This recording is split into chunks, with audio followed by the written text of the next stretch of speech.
입학 시험에서 뭐 물리학, 수학은 다 만점이었는데 국어 성적이 떨어지고 역사 성적이 떨어져서 입학을 시켜야 되는지 논란이 있었거든요. 근데 그것에 대해서 파인만은 자연과학은 이 자연에 있는 실제, 사실들을 다루는 학문이고 누가 하나 똑같은 결과를 얻게 된다는 거예요. 그걸 아는 건 되게 중요하다.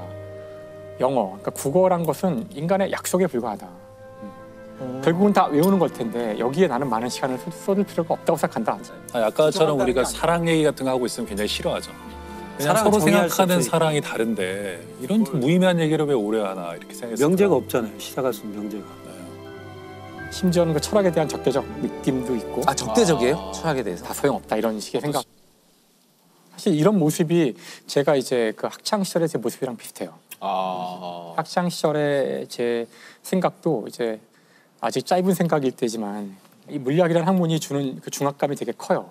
그렇겠죠. 깊이 들어갈수록 너무 심오하고 이게 정말 내가 이걸 다 알 수 있을까? 그래서 다른 건 다 별것도 아니고 그러니까 우리가 이 물리에서 도를 깨달으면 다른 거는 자동으로 다 이해할 거라는 그런 오만한 생각들을 하게 돼요. 이 학문을 하다 보면은. 그렇죠. 네. 근데 사실 정석영 작가님이 제가 알기로 철학을 네. 메이저 하셨던 걸로 알고 맞아요. 있거든요. 아, 철학을 전공하셨나요?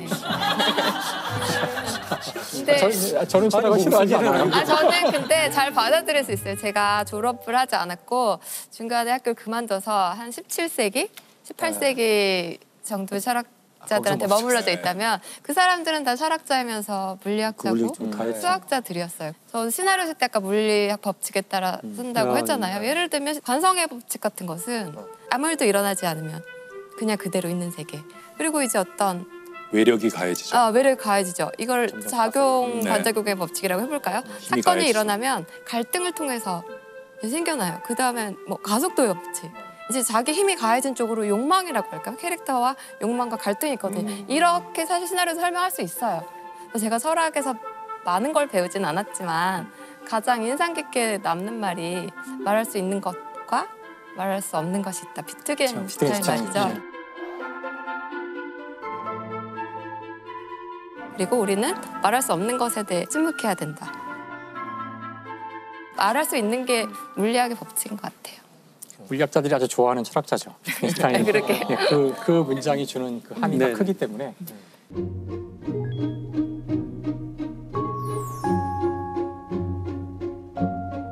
당시 사실 물리학이라는 학문은 중심이 미국이 아니라 유럽이었고요.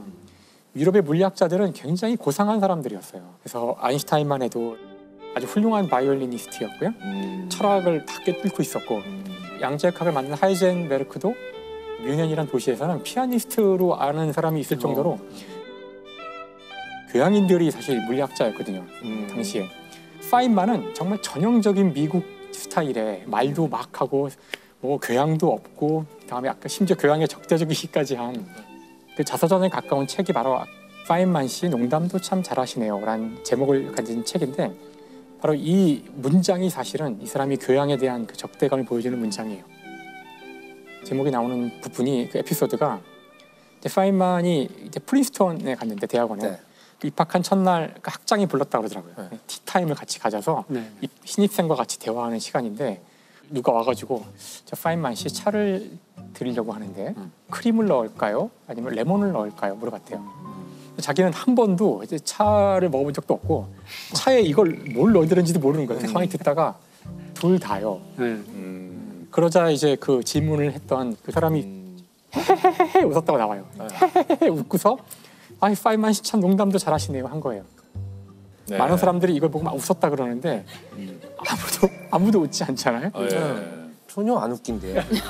우리 차를 안 먹으니까 우리. 왜냐하면 크림이나 우유 같은 거에다가 레몬, 산을 섞으면 응고되나요? 응고돼서 침전돼요. 그런 또 절대로 같이 넣으면 안 되는 거거든요. 그래서 사실 이게 그런 유머인데 제가 이제 이 유머를 했을 때 아무도 웃지 않는 걸 언제나 알기 때문에 그래서 이걸 우리나라식으로 바꾸면 우리나라는 이게 안 통해요. 우리나라는 어떻게 해도 섞어 먹어. 우리 다 넣잖아요. 다대기도 넣고 깍두기 국물도 넣고. 오죽하면 우리나라 사람들이 좋아하는 그 단짠이라는 게 있잖아요. 아니 그걸 왜 섞어?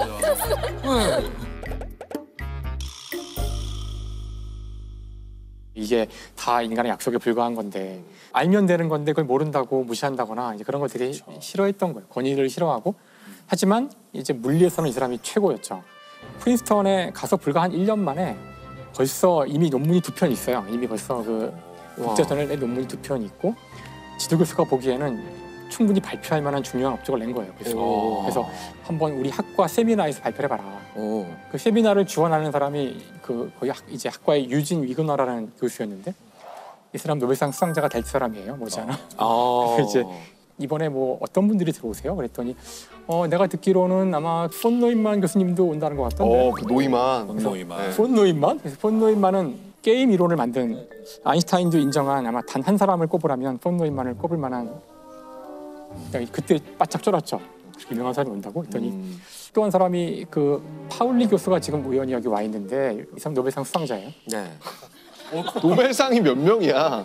얼굴이 노랗게 이제 변을 가고 있는데 보통은 거의 세미나에 안 오시는 아인슈타인 교수님께서 내일 오신다고 하는 것 같아요. 끝판왕이 왔네요.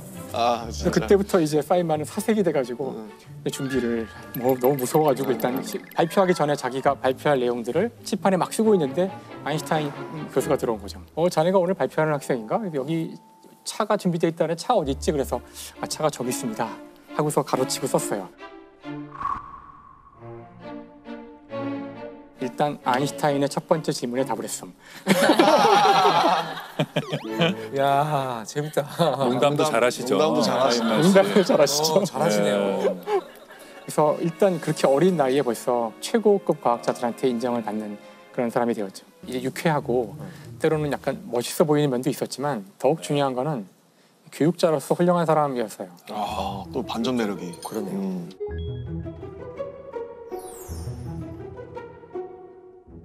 이제 프린스턴에 있다가 전쟁이 끝나고 이 사람이 브라질에 여행을 갔다 와요. 브라질에. 너무 좋은 거야, 브라질이.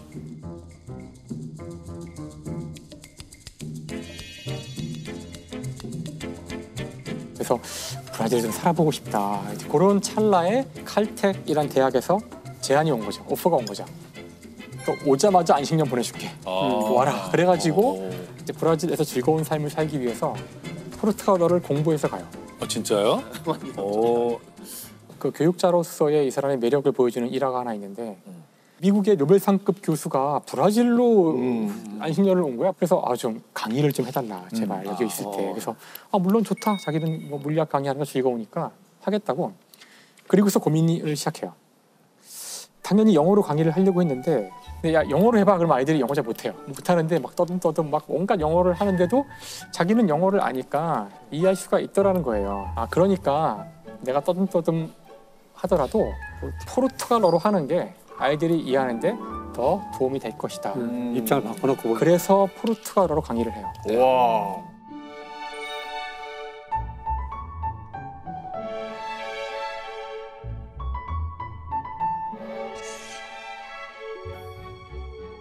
이 이야기가 저는 굉장히 중요하다고 생각하는 게 현재 우리나라 대학에서는 영어 강의가 강제화돼 있어요. 친구들이 되게 힘들어하더라고요. 이게 왜 웃긴 거냐면은 교수도 순수 한국인이고 학생들도 다 순수 한국인인데 영어로 강의가 진행이 되는 경우가 종종 있어요. 역사 과목 같은 경우도 어떤 경우에는 그 영어로 강의해야 되거든요. 그 일정한 비율을 해서 예를 들면 고구려 was the biggest country of three kingdoms 이렇게 해야 되는 거야. 너무 웃긴데? 일연 로드, 삼국 유사 이렇게 그래서 무슨 의미가 있는지 그래서 그리고 일단 교수가 농담을 할 수 없어요. 맞아요. 진짜요? 영어 강의를 할 때 영어로 농담을 하면 아이들이 안 웃어요. 안 웃어요. 웃을 수가 없어. 네, 농담. 그리고 굉장히 강의는 굉장히 답답해져요. 맞아요. 유머라는 게 되게 중요한 부분이고 사실 선생님 첫사랑 얘기가 항상 궁금하잖아요. 교수님 뭐 첫 키스 하신 얘기라든지 얼마나 이 친밀도에 상당한 역할을 한다고 생각해요. 네. 김상 교수님 제가 듣기로는 또 파인만 이론에 대해서 잘 표현이 된 영화가 있다고 들었어요. 1965년 노벨상을 받았는데 대단히 어려운 내용이라서 네. 한 줄로 설명하자면은 양자역학과 전자기학을 결합한 그런 이론을 만든 사람이거든요. 핵심 아이디어 하나만 이제 이야기하자면 양자역학을 전혀 다른 방식으로 이해하려고 시도했다는 거예요. 그 방식이 사실은 영화 컨택트에 나오는 그 컨택트요? 맞닿아 있기 때문에 그래요. 외계 막 떨어지고 막 소통하고 막. 네.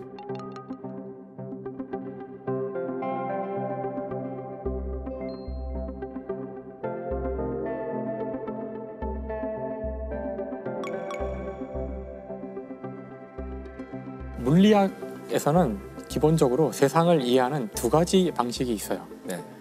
하나는 저희가 다 고등학교 수업 시간에 배우는 뉴턴 역학의 방식이에요.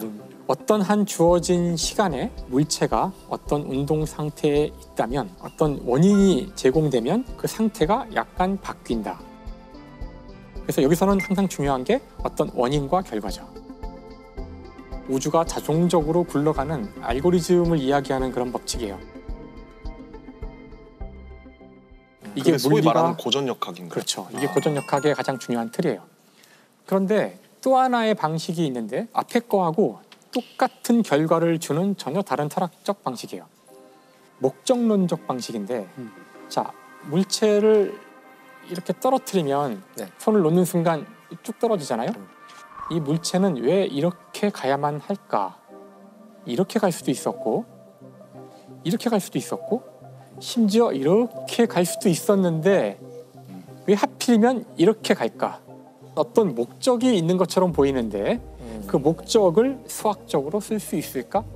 두 번째 방식을 제안한 사람은 해밀턴이라는 물리학자고 이걸 설명하기 위해서 어떤 새로운 물리량을 도입해요. 여러분이 아실 필요는 없는데 그 새로운 물리량 알 필요 없는 걸 왜 얘기하세요? 물어봤잖아요 영화를. 그래서 이 방식에서는 어떤 물리량을 계산하게 되는데 이름은 알려드릴게요. 이름만이라도. 옛다 이름. 이름은 이제 작용이라 그래요. 작용량이라 그러는데 작용량. 이 작용량을 계산할 수 있어요. 모든 경로에 대해서. 놀랍게도 작용량이 가장 작은 그 경로가 실제 경로가 된다는 걸 보인 거죠. 그러니까 자연을 보는 두 가지 방식이 있는데 이 두 가지 방식이 동등해요. 답이 같기 때문에. 영화에서는 뭘 이야기하고 있냐면은 외계인과 지구인이 소통을 하려고 하는데 네. 잘 안 되잖아요. 맞아요. 이 외계인들은 시제 감각이 없어요. 과거, 미래 이런 말이 잘 안 나와. 해밀턴 방식으로 우주를 이해하는 거예요. 그거 가능하거든요. 네. 모든 경로를 다 생각하는 식으로 우주를 보기 때문에 이들에게는 현재, 과거, 미래가 동시에 보여요. 동시에 보여요. 그래서 그 외계인들의 그 언어 문자가 원형이에요. 맞아요. 항상 원형에다가 뭐 새기는데 우리는 직선으로 쓰잖아요. 우리 이미 이 시간 순서가 있는 거예요. 하지만 그들은 그 문자 자체가 구로 원으로 돼 있어요. 그러니까 시제가 없어. 문장에 시제가 없고 과거가 앞으로 나오기도 하고 미래가 뒤에 있기도 하고 모든 걸 다 꿰뚫어 보면서 살아가는 거예요. 지구에서 이 소통을 담당하던 언어학자가 있는데 네. 이 사람이 깨닫게 되자 자신도 미래가 보여요. 네. 그래서 자신도 과거가 보이고. 네, 맞아요. 그래서 여기서 이제 재밌는 질문이 나오죠. 그 언어학자가 외계인에게 물어봐요. 미래를 다 알고 있는데 산다는 게 도대체 무슨 의미냐? 실제 자기도 딸의 죽음이 다 보여요. 네. 외계인이 아주 재밌는 답을 하죠. 미래는 물론 다 정해져 있고 다 알고 있어. 하지만 그 미래가 실제로 오기 위해서는 우리가 그것을 행해야만 해. 라고 답을 해요. 가야 할 길이 이미 정해져 있지만 그 운명론의 좀 다른 버전이죠. 저는 이게 참 재밌는 것 같아요. 이걸 만약에 그냥 이론으로 설명했으면 이 영화의 내용을 저는 이해 못했을 것 같아요. 근데 딸이 그 영화 초반부에 딸이 죽는다는 걸 알잖아요. 그리고 나중에 가서야 과거에 죽은 걸 회상하는 거라고 네. 보였지만 그게 아니죠. 알고 보니 알고 보니까 미래를 보고. 그러니까 우리에겐 과거 같아. 이 사람의 미래를 마음 아파하면서 따라가게 되죠. 맞아요. 되게 막 울고 그랬던 것 같은데. 딸이 비록 죽는다는 거 알았다 해도 나는 이 남자 사랑에 빠지고 또 마음이 아프고 맞아, 또 한 번 맞아, 딸이 맞아. 죽고 이 딸을 사랑하는 것이 과거에도 있었고 미래에도 있었고 맞아요. 현재에도 있다는 맞아요. 게 영화를 보는 체험이 이론을 이해하는 것과 동시에 일어났어요. 그래서 그 영화가 파인만이랑 어떤 관계가 있나요? 그래서 네. 그 파인만 이전에 있던 양자역학은 딱 뉴턴의 철학을 쓰는 거죠. 파인만은 그렇게 보지 않고 양자역학도 역시 모든 가능한 경로들을 다 간 것들을 몽땅 모아서 다 더해보면 양자역학이 툭 튀어나오지 않을까? 그래서 사실 양자역학적 레벨에서도 두 가지 체계가 가능하다는 걸 보인 거예요. 양자역학 고전역학에서만 되는 게 아니라 양자역학에서도 된다는 걸 보인 거죠. 그 만약에 저 영화 속에서 외계인들처럼 미래를 볼 수 있어요. 선생님들은 미래를 보시겠어요? 저는 미래를 이미 알고 있다고 생각해요. 우리 모두. 네. 우리는 모두 죽을 거죠. 어차피 궁극의 미래는 정해져 있다. 궁극의 미래는 정해져 있고 가까운 미래는 알면 재미가 없다. 우리가 영화의 줄거리를 보고 가지 않잖아요. 그렇죠. 그 결말을 알고 가지 않듯이 일단 재미가 없어서 볼 수가 없다. 우리 재미가 없다. 김성 교수님은 약간 신나서 얘기했지만 미래 보고 싶다고 볼 수가 없어요 사실. 그러니까 볼 수 있다면 보시겠냐고요. 보면 돌아올 수가 없거든. 아니 그게 올 수도 있어요. 이번에 특혜 안 된다니까. 서비스. 나 이분들하고 못하겠어. 아니 그러니까 서비스로. 타협이 안 돼요. 타협. 오면 이렇게 다 꼬여서 안 돼. 알겠습니다. 우리 정승영 근데 작가님. 이렇게까지 얘기했는데 이 질문이 의미가 있나요? 극한 직업. 아니 MC가 이렇게 권위가 없어서야. 극한 직업. 네. 저요? 네. 예, 저는 빨리 할게요. 저는 과거를 보고 싶어요. 과거를. 네, 왜냐하면 저희는 사건을 보니까. 사건. 미래는 정답이네.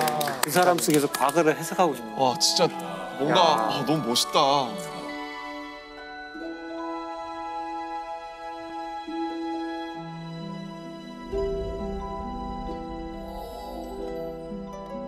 오늘 이 얘기만 들어보면 파인만은 정말 피도 눈물도 없는 그 무슨 냉혈한 같은 느낌도 약간 없지 않은데 사실 파인만은 이게는 아주 아름다운 러브 스토리가 있어요. 결국 사랑 얘기가 그럼요. 되네요. 사랑 얘기가 나오죠. 파인만이 고등학교 때 사랑하던 여자가 있었고요. 알린이라는 여성인데 알린이랑 되게 친하게 지내고 이제 MIT에 가서도 이제 계속 서로 사랑을 나누게 되는데 안타깝게도 그 폐결핵에 걸렸다는 사실을 알게 돼요. 아이고. 그 폐결핵이 지금은 저희가 뭐 여러 가지 방법이 있지만 그때는 예, 저희 이제 어릴 때 크리스마스 세일도 많이 팔고 맞아요, 그랬지만 맞아요. 치명적인 병이고 그다음에 서서히 죽어가는 병이기도 해요. 당시로서는. 그리고 전염성도 있기 때문에 네. 사실 더 이상 사랑을 하면 안 되는 거죠. 접촉 자체가 위험한 상황인데 파인만은 그 주위 모든 반대를 무릅쓰고 그냥 결혼을 하게 돼요. 이야. 물론 결혼을 다 반대했기 때문에 둘이 몰래 도망쳐가지고 병원에 격리돼 있었는데 병원을 옮긴다는 핑계로 잠깐 빼내서 이동하던 중에 가서 결혼을 약식으로 증인도 없어가지고 그 법원에 석이랑 뭐 사람 막 불러다가 즉석에서 결혼을 하게 돼요. 근데 결혼을 해도 뭐 만날 수도 없는 거죠. 제대로 말하기도 힘들고. 그래서 편지를 이제 주고받고 그렇게 하는데 그때가 이제 한참 그 로스알라모스 일을 할 때이기도 해요. 고등학생들을 데리고 실험하던 얘기 했잖아요. 네. 한참 그 실험을 하고 계산하고 하던 와중에 급히 연락이 오죠. 위급하다고 빨리 와보라 그래서 갔더니 이제 알린이 이제 죽은 거죠. 이제 죽음을 보게 돼요. 그리고 돌아왔지만 워낙 지금 상황이 지금 급박한 상황이잖아요. 그래서 아내의 죽음이 있었음에도 그 사실을 잘 드러내지 않고 열심히 계속 일을 하게 돼서 야 정말 독한 놈이다 이런 말을 했는데 그로부터 2년이 지난 다음에 쓴 편지가 있는데 그 편지는 파인만이 죽은 이후에 그 유품을 정리하는 과정에서 발견돼요. 그 편지에서 일부를 제가 읽어드릴게요. 알린에게 내 사랑 당신 정말 사랑해. 당신이 얼마나 그 말을 듣고 싶어 하는지는 알지만 그렇다고 단지 당신이 좋아해서 적는 말은 아니고 그렇게 적으면 내 몸 안 구석구석까지 훈훈해지는 기분이 들어.